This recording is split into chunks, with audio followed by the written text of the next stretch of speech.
Hello friends, welcome to Tech Ghosh. তো আজকে আমরা আমাদের বেসিক সি প্লেলিস্টের একদম ফ্রেশ একটা নতুন টপিক নিয়ে চলে এসেছি।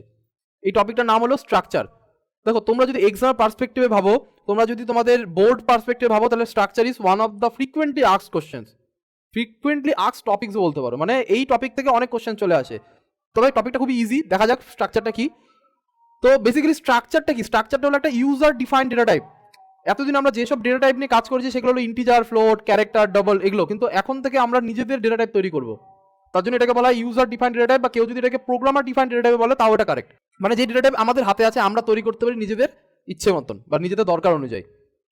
এখন একটা সিনারিও মনে করো, সাপোজ সৃজিত বলে একটা স্টুডেন্ট আছে ক্লাসের। সৃজিতকে তার টিচার বললো যে সৃজিত, তোমার ক্লাসে 50 জন স্টুডেন্ট আছে, সেই 50 জন স্টুডেন্টের নাম এবং কম্পিউটার সায়েন্সে তারা কত পেয়েছে সেই নাম্বারটা স্টোর করো। এখন সৃজিত কি করবে? সৃজিত সাপোজ স্ট্রাকচার টপিকটা জানে না। সৃজিত স্ট্রাকচার টপিকটা জানে না, তার জন্য সৃজিত দুটো সেপারেট অ্যারে তৈরি করবে। একটা অ্যারে হলো নাম্বার স্টোর করার জন্য, মানে মার্কস স্টোর করার জন্য, আরেকটা অ্যারে তৈরি হবে তার নেমগুলো স্টোর করার জন্য। মানে 0 নম্বর ইন্ডেক্সে যার নামটা থাকবে, ইন্টিজার অ্যারের 0 নম্বর ইন্ডেক্সে তার নাম্বারটা থাকবে, মানে মার্কসটা থাকবে। 1 নম্বর ইন্ডেক্সে যার নামটা থাকবে, যে স্টুডেন্টের নামটা থাকবে ইন্টিজার অ্যারের, সেই 1 নম্বর ইন্ডেক্সে তার মার্কসটা থাকবে। এরকম করে 2 ইন্ডেক্সে যার নাম থাকবে তার 2 নম্বর ইন্ডেক্সে, ইন্টিজার ইন্ডেক্সে তার মার্কস থাকবে। এরকম করে করতে পারে। তার মানে 50 জন স্টুডেন্টের ডেটা স্টোর করার জন্য তোমাকে কি করতে হচ্ছে? দুটো সেপারেট অ্যারে তৈরি করতে হচ্ছে। এখন সাপোজ আমাদেরকে যদি কোশ্চেনটা এরকম হয় যে আধার কার্ডের ডিটেলস স্টোর করতে হবে, যদি আমাদের আধার কার্ডের ডিটেলস স্টোর করতে হয়, তাহলে আমরা কি করতে হবে? আধার কার্ডে কত কিছু থাকে, বাবার নাম, কোথায় থাকো, আধার নাম্বার। তাহলে প্রত্যেকটা ডিটেলস স্টোর করার জন্য প্রত্যেকটা সেপারেট অ্যারে তৈরি করতে হবে, যদি আমাদের কাছে স্ট্রাকচার টপিকটা না জানা থাকে। তো সৃজিতের কাছে স্ট্রাকচার টপিক জানা নেই। সৃজিতের কাছে যদি স্ট্রাকচার টপিকটা জানা থাকতো, তাহলে সৃজিত কি করতো? সৃজিত একটা স্ট্রাকচার ডিফাইন করতো, যেখানে একটা ইন্ডেক্সে আমরা সৃজিত মানে স্টুডেন্টের নাম আর তার সাথে স্টুডেন্টের ওই কম্পিউটার সায়েন্সের মার্কসটা স্টোর করতে পারতাম। দুটো সেপারেট অ্যারে দরকার পড়তো না। তার মানে এটাই যে মাল্টিপল প্রিমিটিভ ডেটা টাইপ কি? প্রিমিটিভ ডেটা টাইপ মানেটা কি? প্রিমিটিভ ডেটা টাইপ মানে হলো যেই ডেটা টাইপ অলরেডি আমরা ইউজ করে এসেছি, যেগুলো আমরা তৈরি করিনি, যেগুলো আমাদেরকে ইউজ করতে দিয়েছে প্রোগ্রামিং ল্যাঙ্গুয়েজ, যেমন C, C plus plus, Java, যে প্রোগ্রামিং ল্যাঙ্গুয়েজগুলো আমাদেরকে যেই ডেটা টাইপ প্রোভাইড করে ইউজ করার জন্য, সেগুলো হলো আমাদের প্রিমিটিভ ডেটা টাইপ। এখন প্রিমিটিভ ডেটা টাইপকে যদি তোমরা ইউজ করে একটা নিজের ডেটা টাইপ তৈরি করো, সেগুলোকে বলা হয় ইউজার ডিফাইন্ড ডেটা টাইপ। আর স্ট্রাকচার হলো one of those type of data type. একটা স্ট্রাকচারের ভেতরে মাল্টিপল আমরা প্রিমিটিভ ডেটা টাইপ বাইন্ড করতে পারি, মানে বেঁধে রাখতে পারি একসাথে। একটা ডেটা টাইপ আমাদের তৈরি করা হবে, সেটা হলো স্ট্রাকচার, কিন্তু স্ট্রাকচারের ভেতরে মাল্টিপল প্রিমিটিভ ডেটা টাইপ থাকবে।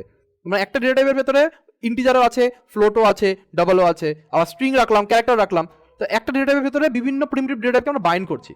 চলে আসো স্ক্রিনে দেখি আমরা আরো বেশি ভালো করে।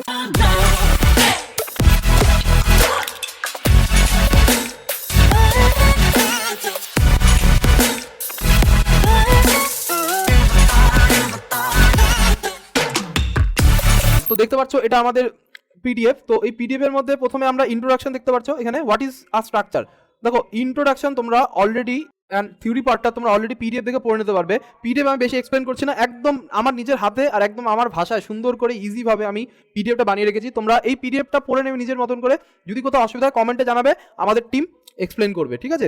কিন্তু অ্যাকচুয়ালি যেটা মুদ্রা জিনিস, মানে যেটা আমাদের মেইন ইম্পর্টেন্ট জিনিস, সেগুলো আমি হাইলাইট করে দিচ্ছি। দেখো, তো স্ট্রাকচারটা কি বলে দিয়েছে? স্ট্রাকচার আর user defined data type in C. C ল্যাঙ্গুয়েজে ইউজার ডিফাইন্ড ডেটা টাইপ বলতে আমরা যেটা বুঝি সেটা হলো স্ট্রাকচার। এটা একটা এক্সাম্পলও বলতে পারো। এক্সাম্পল কোনো সময় কোশ্চেন জিজ্ঞাসা করে যে what is the give a example of user defined data type, তাহলে তোমাদের কাছে কি হবে? Structure.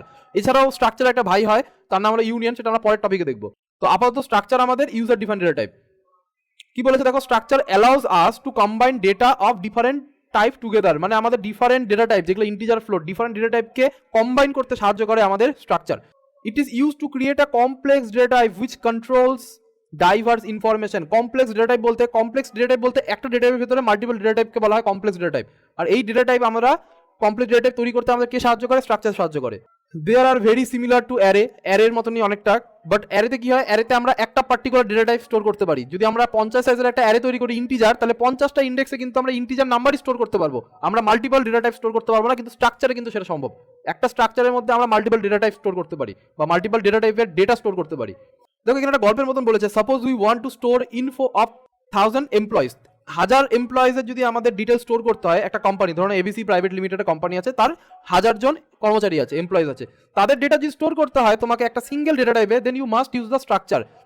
Then each employee have this attributes. Attributes মানে একটা এমপ্লয়ের কাছে কি কি থাকে? একটা এমপ্লয়ের কাছে দেখো নাম থাকে, অ্যাড্রেস থাকে, ইমেল আইডি অবশ্যই থাকে, আরেকটা থাকে কি এমপ্লয় আইডি, আরো অনেক কিছু থাকতে পারে, আমি মোটামুটি 4টে ধরে নিচ্ছি। সাপোজ আমি একজন এমপ্লয়, তো আমার এমপ্লয় আমার নাম থাকতে হবে, আমার একটা অ্যাড্রেস থাকতে হবে, প্লাস আমার একটা email ID, official email ID থাকতে হবে, প্লাস কি থাকতে হবে এমপ্লয় আইডি, এমপ্লয় আইডি থাকতে হবে ইন্টিজার টাইপ, ঠিক আছে। Then instead of making 4 × 1000 different data, মানে আমরা কি করতে পারি, যেহেতু 1000 জন, তাহলে আমরা 1000টা স্টোর করার জন্য হাজার হাজার হাজার হাজার মানে 4000 আমরা আলাদা আলাদা টাইপের ডেটা টাইপ না বানিয়ে আমরা কি করতে পারি, we will make a user defined data type, আমরা একটা স্ট্রাকচার ডিফাইন করতে পারি যেখানের মধ্যে আমাদের একসাথে নামও থাকবে, আমার অ্যাড্রেসও থাকবে, আমার ইমেল আইডি থাকবে, প্লাস আমার এমপ্লয় আইডিও থাকবে। তারপর একটা স্ট্রাকচার, একটা ভ্যারিয়েবল আছে অরিন্দম, অরিন্দমের একই স্ট্রাকচারের ভেতরে অরিন্দমের নামটাও থাকবে, অরিন্দমের অ্যাড্রেসটাও থাকবে, অরিন্দমের ইমেলটাও থাকবে, অরিন্দমের তোমার এমপ্লয় আইডিটাও থাকবে। এটা সম্ভব কিন্তু একমাত্র স্ট্রাকচারে, আর না হলে আমরা স্ট্রাকচার ইউজ না করলে আমাদের হাজার হাজার করে 4টে ডিফারেন্ট অ্যারে তৈরি করতে হতো, যেখানের মধ্যে আমাদের স্টোর করতে হতো সেই অ্যাট্রিবিউটগুলোকে। নাও এখানে চলে আসো কিভাবে একটা স্ট্রাকচার ডিফাইন করে। দেখো, যদি আমরা আজকে কোডের মাধ্যমে এটা দেখবো, তো আমি তোমাদেরকে একটু সিনট্যাক্সটা পিডিএফে দেখিয়ে দিই। স্ট্রাকচার ডিফাইন করা সবার প্রথমে যেটা তোমাদেরকে করতে হবে সেটা হলো স্ট্রাক্ট কিওয়ার্ডটা ইউজ করতে হবে। স্ট্রাক্ট, STRUCT, স্ট্রাক্ট কিওয়ার্ডটা ইউজ করা মানেই হলো দিস ইজ আ স্ট্রাকচার। আমাদের কম্পাইলার বুঝে যাবে তুমি একটা স্ট্রাকচার তৈরি করতে যাচ্ছ, স্ট্রাক্ট ফর স্ট্রাকচার। তারপরে তোমাকে যে দিতে হবে সেটা হলো স্ট্রাকচারের নেম, তারপরে তোমাকে স্ট্রাকচারের নেম ডিফাইন করতে হবে।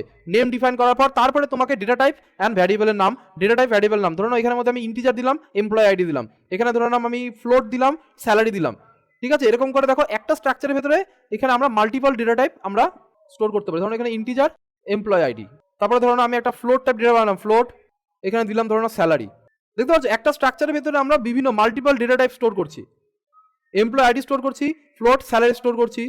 আর এখানে দেখো কি করছি, তারপরে আমরা ব্র্যাকেটটা ক্লোজ করলাম, যে ব্র্যাকেটটা ক্লোজ করে আমি কি লিখলাম, struct var 1, struct var 2, struct var 3, মানে এটা হলো আমাদের স্ট্রাকচারের অবজেক্ট তৈরি করলাম, একটা অবজেক্ট, যেখানে স্ট্রাক্ট var 1 হলো একটা অবজেক্ট যেটার ভেতরে আমাদের একটা ইন্টিজার স্টোর করার জায়গা আছে, ফ্লোট স্টোর করার জায়গা আছে।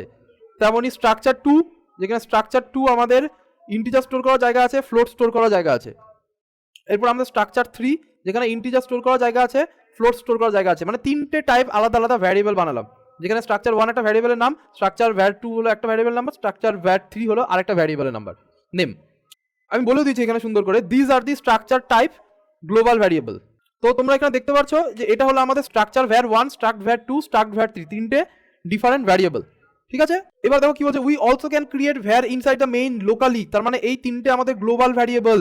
যদি ভালো করে দেখো, এটা কোনো ফাংশনের ভেতরে কিন্তু রাখিনি আমরা, এটা কোথায় একদম হ্যাশ ইনক্লুড stdio.h এর ভেতরে আমরা এরকম করে স্ট্রাকচারটা বানালাম। সবসময় মনে রাখবে, স্ট্রাকচার যে তুমি ডিফাইন করছো, সেই স্ট্রাকচার ডিফাইনটা যাতে সবসময় একটা মেইন ফাংশন বা যে কোনো ফাংশনের বাইরে হয়, মানে গ্লোবালি যাতে ডিক্লেয়ার করতে পারি। কোনো সময় কিন্তু মেইন বা কোনো ফাংশনের ভেতরে স্ট্রাকচার ডিফাইন করতে যাবে না। হ্যাঁ, স্ট্রাকচার ভ্যারিয়েবলটা আমরা বানাতে পারি কোনো মেইন ফাংশনের ভেতরে, সেই ক্ষেত্রে ওই ভ্যারিয়েবলটা কি হবে, সেই ক্ষেত্রে ভ্যারিয়েবলটা হবে লোকাল ভ্যারিয়েবল। আর যদি আমরা গ্লোবালি বানাই, যেমন এখানে দেখতে পাচ্ছ struct var 1, struct var 2 and struct var 3, এই 3টে ভ্যারিয়েবল দেখো আমাদের গ্লোবাল ভ্যারিয়েবল। এই 3টে ভ্যারিয়েবল কিন্তু আমরা লোকালে বানাইনি। দেখো গ্লোবালে কিভাবে বানায়, এই দেখো ভালো করে, এটা পুরোপুরি এন্টায়ার কোড, যেখানে আমরা স্ট্রাকচার ডিফাইন করেছি এমপ্লয় টাইপ, যার ভেতরে ইন্টিজার আইডি আছে, একটা নেম বানিয়েছি ক্যারেক্টার অ্যারে, আর একটা বানিয়েছি ফ্লোট, মার্কস, ঠিক আছে। আইডি, নেম অ্যান্ড মার্কস, তিনটে প্রপার্টি আছে। আইডি হলো আমাদের ইন্টিজার টাইপ, এই অ্যারেটা দেখতে পাচ্ছ নেম, সেটা হলো আমাদের ক্যারেক্টার টাইপ, আর এই মার্কসটা দেখতে পাচ্ছ আমাদের ফ্লোট টাইপ, কারেক্ট। আর এরপরে দেখো আমরা ব্র্যাকেটটা ক্লোজ করার পর এখানে E1 আর E2 দিয়েছে। E1 আর E2 কি, এই দুটো হলো গ্লোবাল ভ্যারিয়েবল। কি টাইপ ভ্যারিয়েবল এরা, এমপ্লয় টাইপ ভ্যারিয়েবল, মানে struct employee type variable. Employee type variable বলো, স্ট্রাক্ট এমপ্লয় টাইপ ভ্যারিয়েবল বলো, একই জিনিস। তার মানে কি, ইন্টিজার আমরা যদি এরকম করে লিখি ইন্ট আই, তো আইটা কি আমাদের ভ্যারিয়েবলের নাম, আর এটা কি সেই আই এর ডেটা টাইপ। তেমনই এখানে দেখো আমাদের E1 আর E2টা কি, E1 আর E2টা হলো দুটো ভ্যারিয়েবল, কিন্তু এর ডেটা টাইপটা কি, এর ডেটা টাইপ কিন্তু ইন্টিজার না, এর ডেটা টাইপ হলো আমাদের স্ট্রাক্ট এমপ্লয়, যেটা আমরা এখনই বানালাম, ঠিক আছে। এখন দেখো এই দুটো তো গ্লোবাল ভ্যারিয়েবল বলে দিয়েছে, দেখো স্ট্রাক্ট এমপ্লয় টাইপ ভ্যারিয়েবল ব্র্যাকেটে কি গ্লোবাল। এখন আমরা মেইন ফাংশনের ভিতরে একটা লোকাল ভ্যারিয়েবল বানাই, লোকাল ভ্যারিয়েবল বানাতে গেলে দেখো ভ্যারিয়েবলটার নাম দিয়েছি E3, আর এর ডেটা টাইপটা কি, স্ট্রাক্ট এমপ্লয় টাইপ। ডিফারেন্সটা বুঝবে, এখানে যেহেতু আমরা গ্লোবালি বানিয়েছি, আর তার জন্য এখানে আমাদের স্ট্রাক্ট এমপ্লয় লেখার দরকার পড়েনি, যে ব্র্যাকেটটা ক্লোজ করেছি E1 আর E2 বানিয়ে দিয়েছি, ঠিক আছে। E1 E2 কোন ডেটা টাইপের ভ্যারিয়েবল তৈরি হয়ে গেছে, স্ট্রাক্ট এমপ্লয়। কিন্তু লোকালি যখন বানাচ্ছি তখন এখানের মধ্যে স্ট্রাক্ট এমপ্লয় E3 লিখেছি, তার মানে E3টা হলো আমাদের স্ট্রাক্ট এমপ্লয় টাইপ, মানে E1 E2 আমাদের স্ট্রাক্ট এমপ্লয় টাইপ ভ্যারিয়েবল, E3ও আমাদের স্ট্রাক্ট এমপ্লয় টাইপ ভ্যারিয়েবল। বাস E1 আর E2 আমাদের গ্লোবাল ভ্যারিয়েবল, তার জন্য এদেরকে বানানোর যে সিনট্যাক্সটা সেটা একটু আলাদা। আর E3টা কি, E3টা লোকাল ভ্যারিয়েবল, তার জন্য আমাদের নর্মাল করে স্ট্রাক্ট এমপ্লয় লিখতে হয়েছে। এটা সিনট্যাক্সটা বানানোর সিনট্যাক্সটা একটু আলাদা, ঠিক আছে। তো এটা হলো আমাদের বেসিক স্ট্রাকচার। চলো এইটা আমরা কোড করে দেখিনি। তো চলে আসি আমাদের ভিজুয়াল স্টুডিওতে। ভিজুয়াল স্টুডিও না, actually visual studio code, visual studio বলে আলাদা একটা এডিটর থাকে আমাদের। যেখানে আমরা নর্মালি ASP.NET ইউজ করি ওয়েব ডেভেলপমেন্টের ক্ষেত্রে। তো এটা আমাদের লাস্ট কোডটা ছিল। আশা করছি এই কোডটা তোমরা পেয়েছো, আর যারা এই ভিডিওটা দেখোনি তারা উপরে গিয়ে আমাদের লাস্ট ভিডিও দেখে নিতে পারবে। এখন আমরা চলে আসি, একটা ফাইল বানাচ্ছি intro to structure.c। দেখো ইন্ট্রো টু স্ট্রাকচারের মধ্যে প্রথমে আমাদেরকে তো হ্যাশ ইনক্লুড stdio.h রাখতেই হবে। এরপর আমরা দিলাম ভয়েড মেইন, আর মেইন ফাংশনে শুরু করে দিলাম। কিন্তু আমি কি বলেছিলাম, স্ট্রাকচার সবসময় বানাতে লাগে মেইন ফাংশনের সব উপরে, মানে যে কোনো ফাংশনের উপরে গ্লোবালি। তার মানে আমাকে এই মিডিলটাতে আমাকে স্ট্রাকচারটা ডিফাইন করতে হবে। তো লেটস সে আমি একটা এমপ্লয় টাইপ স্ট্রাকচার তৈরি করছি, যেখানে মধ্যে এমপ্লয় আইডিটা থাকবে আর এমপ্লয়ের স্যালারিটা থাকবে। ঠিক আছে, চলো আমরা একটা এমপ্লয় টাইপ স্ট্রাকচার বানাই। কি করতে লাগে, স্ট্রাক্ট কিওয়ার্ডটা ইউজ করতে লাগে, struct। দেখো স্ট্রাক্ট কিওয়ার্ড, তার মানে কম্পাইলার কি বুঝবে, আমি একটা স্ট্রাকচার ডিফাইন করতে যাচ্ছি। এটা নাম কি দেবো, ধরো এমপ্লয়। ঠিক আছে, এমপ্লয়স হলো আমাদের নাম স্ট্রাকচারটার। এবার আমরা শুরু করলাম, কি বললাম, এমপ্লয়ের ভেতরে দুটো জিনিস থাকবে, একটা হলো এমপ্লয়ের আইডি আর একটা থাকবে এমপ্লয়ের স্যালারি। তো আইডিটা আমাদের কি ডেটা টাইপ হয় বলো, আইডিটা ইন্টিজার টাইপ ডেটা টাইপ হয়। তাহলে দেখো একটা ইন্টিজার টাইপ ডেটা বানালাম আমি আইডি। আরেকটা কি, ফ্লোট দিয়ে দিই, কারো স্যালারি তোমার ফ্লোটে হতে পারে, কেউ 50 পয়সা নিতে পারে, 100.50 পয়সা। ঠিক আছে, তার জন্য ফ্লোট দিলাম, ফ্লোট দিলাম স্যালারি। তো এটা হলো আমাদের স্ট্রাকচার ডিফাইন করলাম, যেই স্ট্রাকচারটার ভেতরে দুটো পার্ট থাকবে, একটা হলো আইডি পার্ট, একটা থাকবে স্যালারি পার্ট। মানে আমরা আইডি স্টোর করতে পারবো, তার সাথে আমরা সেই ওই আইডির যে লোকটা আছে তার স্যালারি স্টোর করতে পারবো। এখন গ্লোবালি আমি দুটো ভ্যারিয়েবল বানাচ্ছি এই এমপ্লয়ের, তার জন্য আমি এখানে লিখে দিলাম E1, E2। দেখো E1 আর E2 দুটো গ্লোবাল ভ্যারিয়েবলের নাম কি, E1 আর E2। আর তার ডেটা টাইপটা কি, তার ডেটা টাইপ কিন্তু এই যে এই স্ট্রাক্ট এমপ্লয়, বোঝা যাচ্ছে। E1 আর E2 গ্লোবাল ভ্যারিয়েবল, তার ডেটা টাইপ হলো স্ট্রাক্ট এমপ্লয়। এবার আমি লোকালি বানাচ্ছি, ধরে নাও লোকালি আর একটা গ্লোবাল, কারণ ভ্যারিয়েবল তো লোকাল হতে পারে গ্লোবাল হতে পারে। এটা যদি গ্লোবাল হয় তাহলে আমরা দেখে নিই লোকাল কিভাবে বানাতে লাগে। লোকাল বানাতে গেলে তোমাকে জাস্ট কি লিখতে হবে, স্ট্রাক্ট এমপ্লয়ি অ্যান্ড ভ্যারিয়েবল নাম দিলাম আমি E3। দেখো কি ডিফারেন্স আমার E1 R E2 and E3 এর মধ্যে।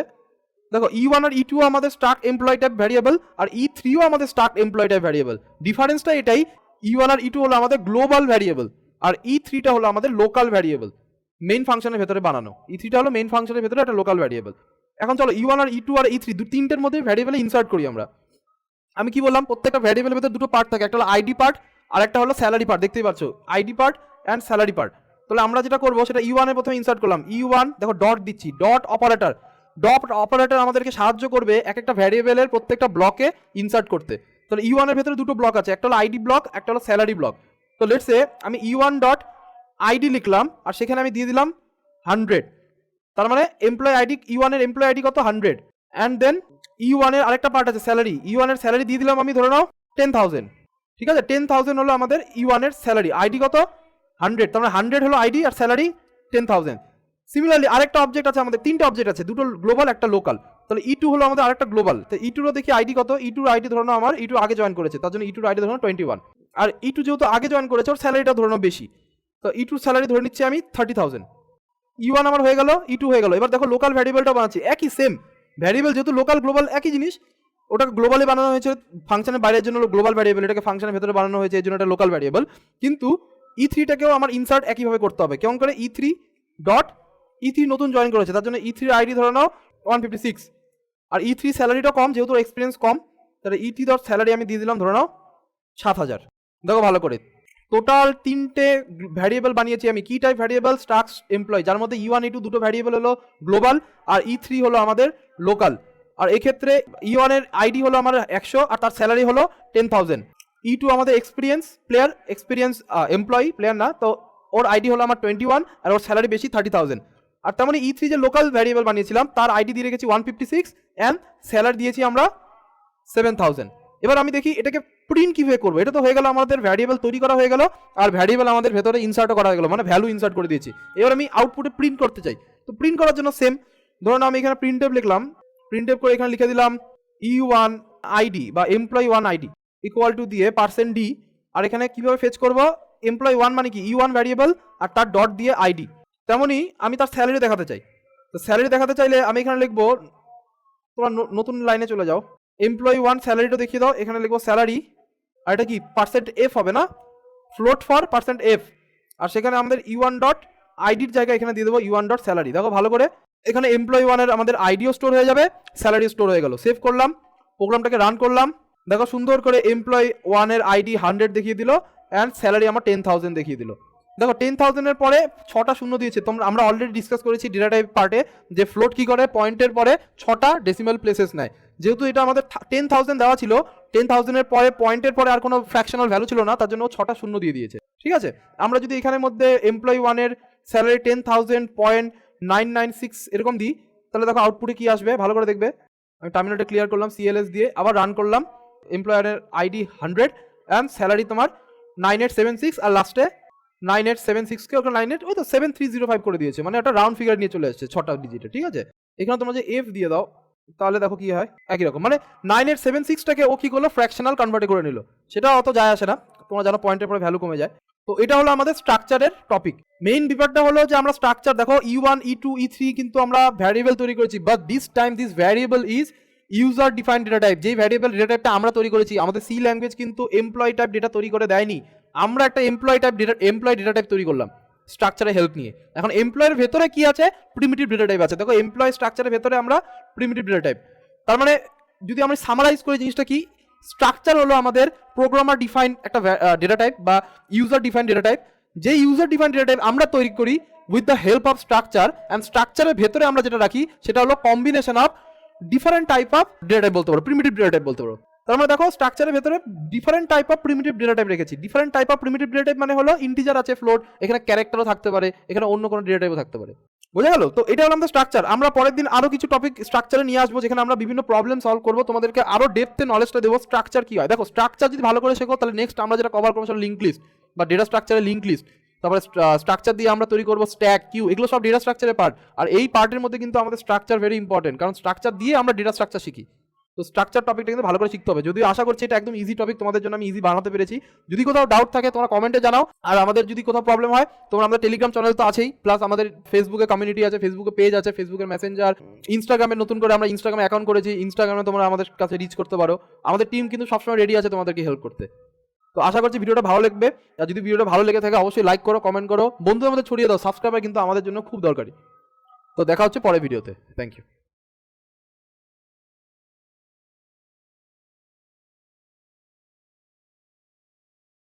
Falling to you.